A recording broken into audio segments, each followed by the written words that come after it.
News India 27 नव्या पिढीचं नवं माध्यम. नमस्कार. न्यूज इंडिया मराठीमध्ये मी आरती तुम्हा सर्वांचं मनपूर्वक स्वागत करते. यशोगाथा नारी शक्तीची या नवरात्र विशेष मुलाखतींच्या कार्यक्रमामध्ये आपण आज भेटणार आहोत डॉक्टर मनीषा रौंदळ यांना. डॉक्टर मनीषा रौंदळ या नाशिक सायकलिस्ट फाउंडेशनच्या उपाध्यक्ष आहेत आणि गेल्या 25 वर्षांपासून त्या या काम करत आहेत.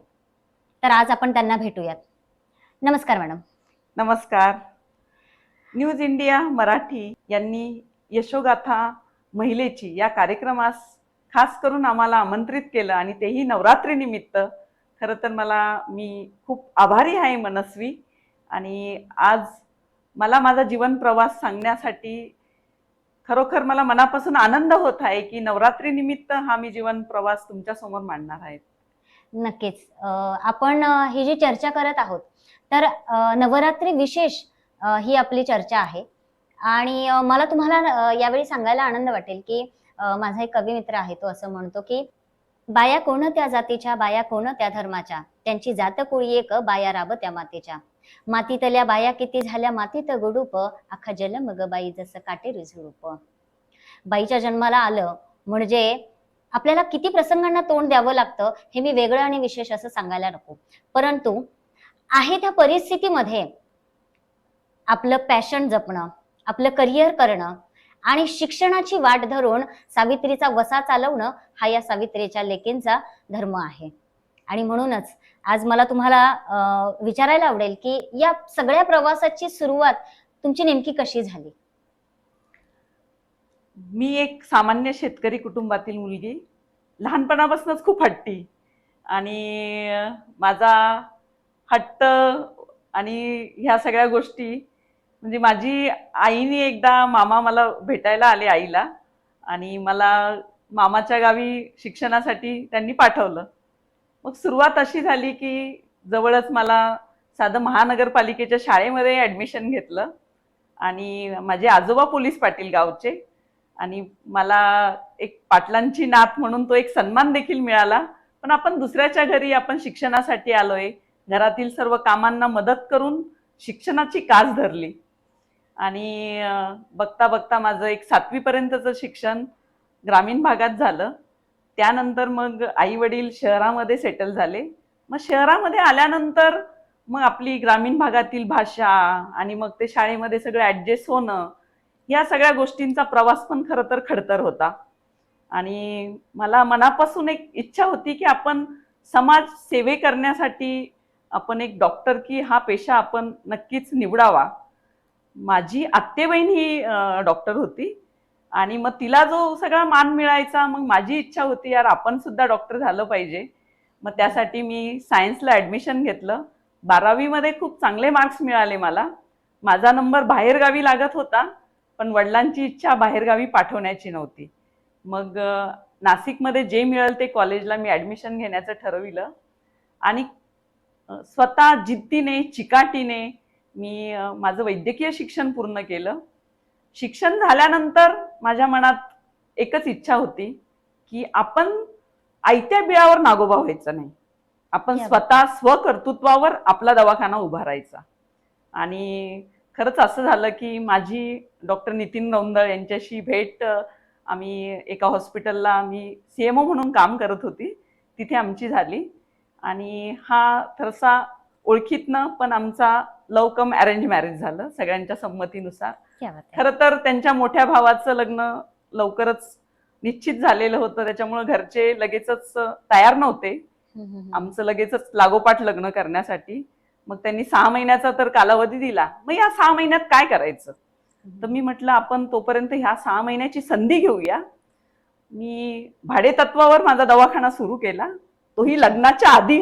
क्या बात आहे. मी वडिलांना सांगितलं की फक्त मला एक तपासण्यासाठी टेबल आणि बाकीच्या वस्तू मी सगळ्या आमच्या नातेवाईकांना एक एक इन्स्ट्रुमेंट वाटून दिले की तुम्ही मला गिफ्ट म्हणून हे द्या ते द्या. आणि अशा परिस्थितीत मी दवाखाना सुरू केला. आणि दवाखान्यात सुरुवातीला तर एकदम कमी पेशंट असायचे, पण भाडे वडिलांना भरण्याची वेळ नको अशा प्रकारे माझं सुरुवातीपासून कॅल्क्युलेशन होतं. कारण मी स्वतः जिद्दीने त्यांना हट्ट धरला की नाही मला आत्ताच दवाखाना सुरू करायचा आहे आणि माझी काहीतरी एक लग्नाच्या वेळेस ओळख झाली पाहिजे ना, की माझे स्वतःची आयडेंटिटी निर्माण झाली पाहिजे. मला घरी थांबायचं नाहीये, मला सेवा करायची, रुग्णसेवा करायची. आणि खरोखर इतकं छान की लग्नानंतर लागलीच शेजारीच नवीन कन्स्ट्रक्शन सुरू झालं आणि लगेचच मी मिळालेलं जे सोनं होतं ते सगळं बँकेत ठेवलं आणि असा प्रवास चालू झाला की स्वतःसाठी लगेचच दवाखाना टाकण्यासाठी शॉप बुक केलं. आणि आज 25 वर्ष झाले. माझी खूप प्रॅक्टिस चांगली आहे. जवळजवळ 70 ते 80 पेशंट मला एका दिवसाला बघावं लागतात. आणि आज स्वतःच्या हिमतीवर स्वतःचं घर झालं, गाडी झाली, जे काही स्वप्न आपण बघत असतो प्रत्येकाच्या आयुष्यात असतात ते माझे सर्व पूर्ण झाले. पण हा खूप खडतर प्रवास जरी होता पण खूप सुखदायक होता तो, या कारणाने की मला माझ्या घरच्यांचा, माझ्या सासू सासऱ्यांचा, आई वडिलांचा आणि सगळ्यात महत्वाचं म्हणजे माझ्या पतिराजाचा मला खूप पाठिंबा होता. आणि बरेच जण म्हणतात तुम्ही एकत्र बसून शेजारी शेजारी खुर्चीवर बसून कसे प्रॅक्टिस करता, पण एकमेकाची मन जुळाली की सगळं काही होत असतं. उलट आम्हाला समोर पेशंट आल्यानंतर हा पेशंट बघण्यासाठी म्हणजे नेहमी लक्षात येतं की हा यांनी बघावा का मी बघावा, अशा प्रकारचं आमचं लगेचच स्वतः आम्ही जो आहे ते उठतो, एकमेकाला मदत करतो. आणि अशा रीतीने आजही आमचा खूप चांगल्या रीतीने आहेत. कोविड काळात सुद्धा मी तुम्हाला सांगते, न डगमगता ॲज अ जनरल प्रॅक्टिशनर कोणत्याही वेळेत आपल्याला सर्व्हिस द्यावी लागते. आमचा फिटनेस चांगला असल्यामुळे आम्ही चांगल्या प्रकारची सर्व्हिस देऊ शकलो. आणि अगदी म्हणजे कोविडच्या काळामध्ये आम्ही टेरेसवर सुद्धा आमचा व्यायाम आणि फिटनेस नेहमी चालू ठेवला. आम्ही एक फिटनेस अँबॅसेडर म्हणून ग्रुप तयार केलेला आणि त्याचे वेगवेगळे व्हिडिओज आम्ही शेअर करायचो, जेणेकरून इतरांना सुद्धा त्याबद्दल इन्स्पायर करायचो की आपण देखील स्वतःच्या फिटनेसकडे वेळ द्या. नक्कीच. तुम्ही आता फिटनेसकडे वेळ द्या असं म्हटल्या, तर मला तुम्हाला हेच विचारायचं आहे की फिटनेस बद्दल तुम्ही अवेअरनेस निर्माण केलाय आणि शिवाय नुसता अवेअरनेसच नाही तर स्वतःच्या आयुष्यामध्ये तुम्ही सायकलिंगचं पॅशन सुद्धा ठेवलं आणि तेही वयाच्या 48व्या वर्षी. तर हे सगळं तुम्ही कसं केलं आणि यामध्ये तुम्हाला कसं कसं यश मिळत गेलं हेही जरा सांगाल आम्हाला. येस, वयाच्या 38व्या वर्षी माझी सायकलिंगची जर्नी चालू झाली आणि विशेष आनंद होतो की ती जर्नी सुद्धा नवरात्र निमित्त नाशिकच्या ज्या सायकलिंग ग्रुपने नाशिक ते कोटमगाव सायकलवारी आयोजित केली होती त्यापासून झाली. नाशिकचे पोलीस उपायुक्त हरीशजी बैजल सर यांचा मला फोन आला की तुम्हाला सायकलिंगची खूप आवड आहे तर तुम्ही आमच्यासोबत येता का. आणि मी क्षणार्धात हो सांगितलं आणि साध्या सायकलवर मी त्यावेळेस तो 90 किलोमीटरचा प्रवास पूर्ण केला.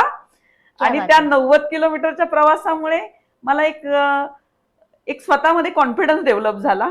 आणि तिथे गेल्यानंतर ज्या वेळेस हार वगैरे घालून स्वागत झालं, सगळीकडे चर्चा झाली, नाशिक ते कोटमगाव सायकलवारी पूर्ण केली, शुभेच्छा आल्या, हे सगळं बघून म्हटलं यस, इस सायकल में कुछ दम है.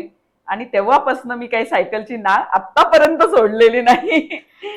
आणि मग नाशिक फेस्टिवल आयोजित त्यावेळेस 2013 मध्ये एक नाशिक घोटी रिटर्न नाशिक अशी एक स्पर्धा आयोजित केलेली होती. आणि त्या स्पर्धेमध्ये मी प्रथम प्राइज महिलांमध्ये मिळवलं. आणि ती जी मला मिळालेलं जे बक्षीस आहे ती मी एका कॅन्सरग्रस्त मुलीला मदत म्हणून दिलं. आणि मग असं हळूहळू नंतर नाशिकमध्ये एक पेलाटॉन म्हणून स्पर्धा झाली. मग ते मी मतिमंद मुलांच्या शाळेमध्ये त्यांना ऍज अ मदत म्हणून दिली. त्यानंतर नाम फाउंडेशनसाठी मी जे शेतकऱ्यांच्या आत्महत्याग्रस्त मुलांसाठी सुद्धा मदत दिली. एका माझ्या सायकलिंग मला जी होती बक्षीस मिळालेलं. आणि सायकलिंग करता करता मग आमच्याच ग्रुपमधले काही जण मॅरेथॉन भाग धावता. मग म्हटलं यार आपण सुद्धा का नाही करू, आपल्यापेक्षा सिनियर लोक धावू शकतात, मग आपण का नको. मग त्यावेळेस मला हेही माहित नव्हतं की मॅरेथॉन धावण्यासाठी चांगल्या प्रकारचे शूज लागतात. मी आपलं साध्या शूज वरती पहिली MVP मॅरेथॉन केली. आणि येताना म्हणजे अक्षरशः माझ्या पायाला फोड आले. मी शूज हातामध्ये काढून घेतले आणि तरी धावत राहिली. माझे मिस्टर गाडी घेऊन पाठीमागे आले, अरे जा बैस गाडीमध्ये, आता तू थकली आहेस. पण नाही, मी ती 3 तासामध्ये 21 किलोमीटर पूर्ण केली. आणि तेव्हापासून एक इच्छाशक्ती माणसामध्ये असली तर नक्कीच काही करू शकतो. अगदी मग असं खरंय. करता करता वेगवेगळ्या स्पर्धेमध्ये भाग घेणं. मग नाशिकमध्ये मला वाटतं तुम्हाला एक आयर्न मॅन नावाचा जो सन्मानाचा पुरस्कार आहे तो देखील मिळालाय, येस, तर त्याबद्दल काय सांगाल? नाशिकमध्ये पहिल्यांदीच अमर मियाजी म्हणून हे एक पहिले आयर्नमॅन झाले आणि त्यांच्या स्वागतासाठी आम्ही जेव्हा गेलो त्यावेळेस बघितलं यार आयर्नमॅन काय असतं. मग त्यांची जर्नी मी जेव्हा ऐकली की याच्यामध्ये आधी पोहणे असतं, मग नंतर लगेचच सायकलिंग आणि त्यानंतर धावणे. म्हटलं यार आपल्याला तर सायकलिंग येते, धावणे येतं, मग आता आपला प्रश्न आहे तो पोहण्याचा. मग मला स्विमिंग येत नव्हतं. मग अच्छा. स्विमिंग शिकण्याचं ठरवलं मी बरं. आणि मग स्विमिंगचं मी त्यावेळेस ट्रेनिंग घेतलं. 2 वर्ष लागले त्याच्यामध्ये मला ट्रेनिंग घ्यायला, कारण माझे जे कोच होते त्यांना वाटलं ही तर चांगली धावपटू आहे, ही चांगली सायकलिस्ट आहे, मग स्विमिंग का इम्प्रूव्ह होत नाही. आणि त्यांना माझ्याकडनं खूप मोठी अपेक्षा होती की यांनी लवकर ह्या सगळ्या गोष्टी कॅप्चर करावं. पण मला थोडा त्याला वेळ लागला. आणि ह्या स्पर्धेमध्ये म्हणजे ट्रायथलॉन या स्पर्धेमध्ये ओपन वॉटरमध्ये स्विमिंग असतं. पूलमध्ये कसं असतं, तुम्ही आता 25 मीटर पूल आहे, तुम्ही रिटर्न येताय, 50 मीटरनी तुम्हाला लगेचच थांबता येऊ शकतं. पण या स्पर्धेमध्ये ऍक्च्युली ओपन वॉटर स्विम असतं. मग ते जी स्पर्धा होती ती कोल्हापूरला डॅम मध्ये होती आणि माझी इतकी जिद्द होती की मी तिथे व्हॉलंटियर म्हणून गेली, काय असते ती स्पर्धा बघण्यासाठी. त्याच्यानंतरही माझी मानसिकता लगेचच झाली नाही हाफ आयर्नमॅन साठी. मग माझ्या मुलीनी मला सल्ला दिला की मम्मी याच्यामधलं बेबी डिस्टन्स काय, सगळ्यात कमी डिस्टन्स काय, तुला फक्त ट्रायथलॉन करायचंय ना. I said yes. मग तिने सांगितलं की तू सुरुवातीला थोडा कॉन्फिडन्स घे आणि त्यातल्या छोट्या डिस्टन्सला रजिस्टर कर. मग त्यामध्ये स्प्लिंट डिस्टन्स म्हणून ट्रायथलॉन असते, त्यात 750 मीटर पोहणे, 20 किलोमीटर सायकलिंग आणि 5 किलोमीटर धावणे. ते अगदी मी निर्धारित वेळेत पूर्ण केलं. मग माझा कॉन्फिडन्स बिल्डअप झाला. मग त्यानंतर मी ऑलिम्पिक डिस्टन्स केलं आणि ज्यावेळेस हाफ आयर्नमॅनला रजिस्टर केलं नेमकं कोविड चालू झाला. कोविडमध्ये मग परत प्रॅक्टिसला प्रॉब्लेम, मग पूल बंद. मग आम्ही विल्लोळी डॅमवरती स्विमिंगसाठी जायचो. मग तिथली मजा एक वेगळीच. त्या डॅमवरती विल्लोळी गावातली छोटी छोटी मुलं असायची पोहण्यासाठी, त्यांच्याशी मैत्री झाली. मग असं करता करता आमच्या सायकलिस्ट ग्रुप मधलेच एक भाई कन्सारा म्हणून होते, ते चांगले म्हणजे स्विमिंगपटू होते. मग त्यांनी ते स्वतः माझ्यासोबत ट्यूब असायची, ते माझी प्रॅक्टिस घेण्यासाठी कंटिन्युअस ट्यूब सोबत ठेवायची आणि मला एक स्वतःमध्ये एक आधार असायचा की यस, मला जर कधी थकल्यासारखं वाटलं तर मला पकडण्यासाठी काहीतरी आहे. आणि तो कॉन्फिडन्स माझा बिल्डअप झाला आणि त्यामुळेच खरं तर मी हाफ आयर्नमॅन हे टायटल मिळवलं. तर आपण नक्कीच जेव्हा आपल्यामध्ये इच्छाशक्ती असते ना, आपोआप पॉझिटिव्ह व्हाइब्स येतात, मदत करणारे लोक आपल्याला मिळत असतात. फक्त आपली इच्छाशक्ती मोठी असली तर नक्कीच जीवनात काही करू शकतो. अगदी, हे तुमचं अगदी उत्तम उदाहरण आहे की इच्छाशक्ती दांडगी असेल तर आपण काय करू शकतो. आणि त्यातही हे असं तुमचं जे व्यक्तिमत्व आहे ते अष्टपैलू व्यक्तिमत्व आहे. कारण फक्त हेच नाही, आयर्नमॅन पुरस्कार घेतल्याच्या नंतर, हा मानाचा सन्मान घेतल्याच्या नंतर सुद्धा तुम्ही विद्यार्थ्यांसाठी वेगवेगळ्या प्रकारचे मार्गदर्शन शिबिरं पण घेतली आहेत. अंमली पदार्थांचे दुष्परिणाम आहेत किंवा बाल लैंगिक शोषणासारखा विषय सुद्धा तुम्ही हाताळला आहे. तर याबद्दल आम्हाला अधिक काय सांगाल? मी तुम्हाला तेच सांगते की आपला गुरु ज्या वेळेस मोठं कार्य करत असतो तर शिष्याला देखील असंच वाटत असतं की आपणही वेगळं करावं. मग आम्ही भलेही ते कळसुबाई शिखर असो तर तिथून रिटर्न येताना आम्ही कचऱ्याच्या गोण्या घेऊन जाणं, स्वच्छता मोहीम राबवणं. मग तोच आदर्श घेऊन पुढे गिरनार पर्वतला गेलो, तिथेही तेच बघितलं, सगळीकडे प्लास्टिक. मग तिथून दुकानातनं गोण्या घेतल्या, कचरा जमा करून तो खाली आणला. अशा प्रकारे एक आपल्याकडनं वेगवेगळे संदेश आणि लोक सुद्धा इन्स्पायर होत असतात या की अरे ही बाई कचरा गोळा करते तर नक्कीच आपण कुठे घाण करायला नको अशा ठिकाणी. मग असं करता करता मग नंतर लक्षात आलं की जर केला तर आपण लहानपणापासूनच त्या मुलांना गुड टच काय आणि बॅड टच काय याबद्दल जर कळालं तर नक्कीच जे लैंगिक शोषण होतं त्यापासून सुद्धा बरेच जण दूर राहतील. या कारणाने आम्ही ती मोहीम हाती घेतली आणि पंढरपूर सायकल वारीत रस्त्यामध्ये जे जे गावं लागतील, ज्या ज्या शाळा लागतील त्यांना आम्ही सायकल थांबवून तिथे भेट द्यायचो आणि प्रत्यक्षात सगळ्या शाळेमध्ये जाऊन किंवा बाहेर जरी गावातली मुलं असायची त्यांना गोळा करून अगदी खेळीमेळीच्या वातावरणामध्ये आम्ही त्यांना ह्या गोष्टी सांगायचो. आणि चुप्पी तोडो, जे काही तुमच्या बाबतीत घडतंय हे तुम्ही गप म्हणजे break the yes silence yes, तर तुम्ही हे लगेच शेअर करा स्वतःशी. आणि अशा प्रकारे तो सुद्धा आमचा उपक्रम इतका छान झाला की त्यानंतरही आम्ही नाशिकमध्ये वेगवेगळ्या मनपाच्या शाळा असो, जिल्हा परिषदेच्या शाळा असो, आम्ही एक टीम तयार केली आणि आमची टीम तिथे जाऊन पोहोचायची. त्याचप्रमाणे नाशिक पोलीस आयुक्तालय आयोजित एक रॅली आयोजित केलेली होती अंमली पदार्थ विरोधी दिनानिमित्त. आणि मग त्यासाठी आम्ही पुढाकार घेऊन त्यावरती पथनाट्य आम्ही केलं. आणि हेच पथनाट्य आम्ही नाशिक ते महाकाल उज्जैन हा जो प्रवास केला, तर तिथपर्यंत आम्ही हा मेसेज रस्त्यात जिथे जिथे शाळा भेटतील आम्हाला, कॉलेजेस भेटतील, गावाचा चौक जरी भेटला तरी आम्ही आमची टीम सायकल करून तिथे आमची पथनाट्य करण्यासाठी तयार असायची. क्या बात आहे. खूपच मोठी आणि महत्वाची गोष्ट आहे की तुम्ही उजेड पेरत गेलात तुमच्या या सगळ्या प्रवासामध्ये. म्हणजे फक्त एकच ध्येय ठेवून नाही, तर तुम्ही या प्रवासामध्ये प्रत्येक ठिकाणी हा उजेड पेरत गेला आहात. आणि ही फार महत्वाचा संदेश आहे की हा उजेड पेरत जाणं, समाजामध्ये आपले जे सगळे घटक आहेत या घटकांपर्यंत ज्ञान देत राहणं, ज्ञान पोहोचवत राहणं हे फार महत्वाचं आहे. तर आता तुम्ही आपल्या ज्या महिला भगिनी आहेत तर यांच्यासाठी काय संदेश द्याल? महिला भगिनींचा मला महिलेने स्वतःच्या फिटनेसकडे खरं तर वेळ दिला पाहिजे. कोणत्याही महिलेला आपण फिटनेससाठी प्रेरित केलं तर आमची घरातली कामच इतकं असतात, कामामध्येच आम्ही दमून जातो, स्वतःसाठी वेळ देऊच शकत नाही. हाच एक मोठा प्रश्न असतो. पण माझी एकच टॅगलाईन असते, आवड असली की सवड मिळते. बरोबर. आणि मग अशासाठी तुम्ही काय करायला पाहिजे की वेगवेगळे एखादे ग्रुप्स जॉईन करायला पाहिजे, चांगले मैत्रिणी आपल्याला पाहिजे. एखाद्या चांगल्या ग्रुपशी जॉईन झाले की सकारात्मक भावना आपल्याकडे येते, आपण आपोआप वेळ काढायला शिकतो. मग या उद्देशाने मग महिलांना प्रेरित करण्यासाठी म्हणून आम्ही एक महिला सबलीकरण म्हणून मोहीम राबवली. मागील वर्षी आम्ही 6 देवींची सायकल राईड 6 महिलांनी केली. आणि जागोजागी आम्ही पथनाट्याद्वारे तिथे महिलांमध्ये आजची महिला ही अबला न राहता सबला झाली पाहिजे यासाठी आम्ही पथनाट्याद्वारे जनजागृती केली. हा सुद्धा आमचा उपक्रम खूप सगळीकडे इतका छान आवडला की त्यानंतर सुद्धा आम्हाला बऱ्याच ठिकाणी कार्यक्रमांसाठी आमचं पथनाट्य सादर करण्याची आम्हाला संधी मिळाली. आणि यावर्षी तर मार्च महिन्यात महिला दिनानिमित्त आम्ही प्रशिक्षण शिबिर घेतलं. म्हणजे अक्षरशः एखादी आजी की तिने जीवनामध्ये कधी सायकल हात लावलेली नव्हती, त्या सुद्धा सायकल शिकल्या.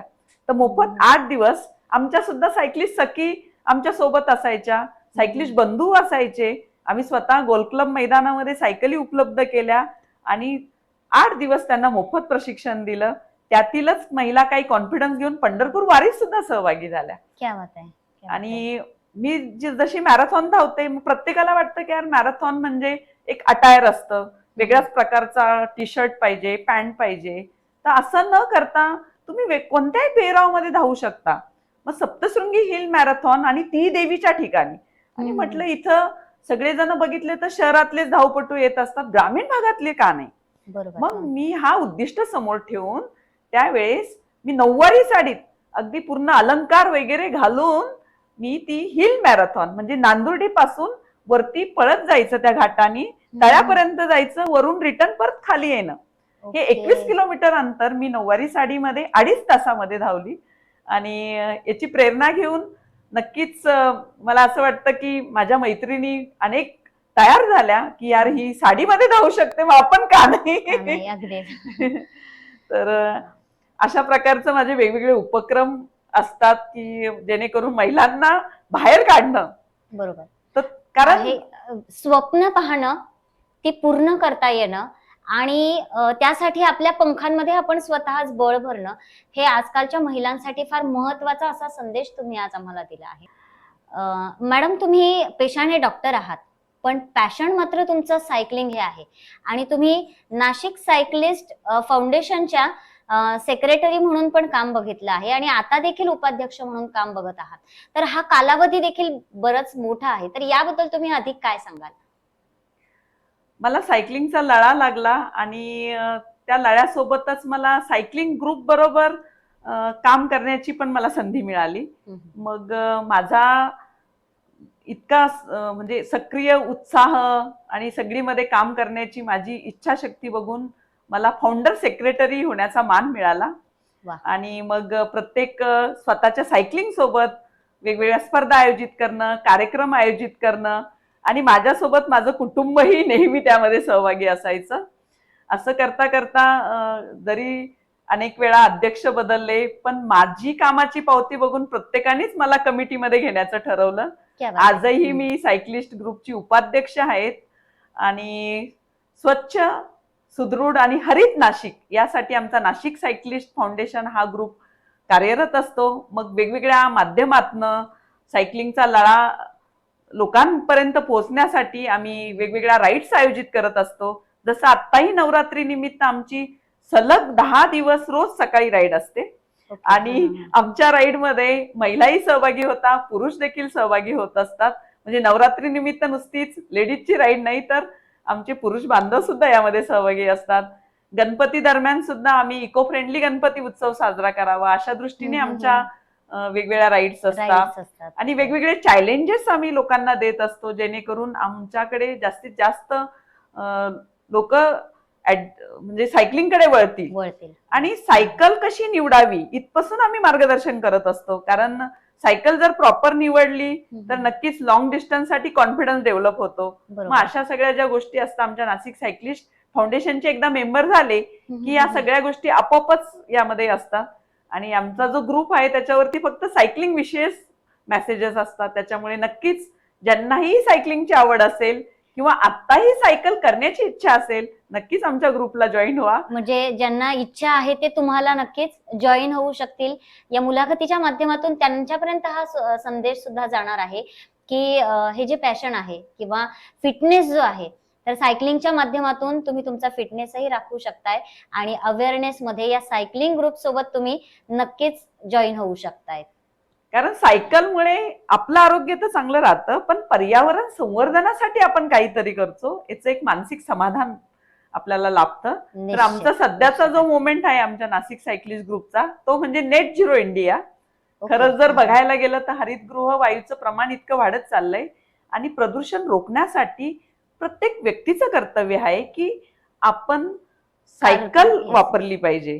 कार्बन काउंट जो आहे तो वाढतो आहे आपला आणि तो कमी होण्यासाठी सायकलिंगची फार गरज आहे. सायकल वाढणं, तसंही आपलं नाशिक जे आहे ते सायकलसाठी प्रसिद्धच आहे. त्यामुळे निश्चितच नाशिकला तुमचा अभिमान आहे. आणि तुम्ही आज आपल्या स्टुडिओमध्ये आलात, यशोगाथा जी आहे ती आम्हा सर्वांसमोर मांडली आणि निश्चितच तुमची यशोगाथा ऐकून सगळ्याच महिला प्रेरित होतील आणि फिटनेस बद्दल जे आहे तो अवेअरनेस जो आहे तो या माध्यमातून आपण सर्वांपर्यंत निश्चित पोहोचवूया.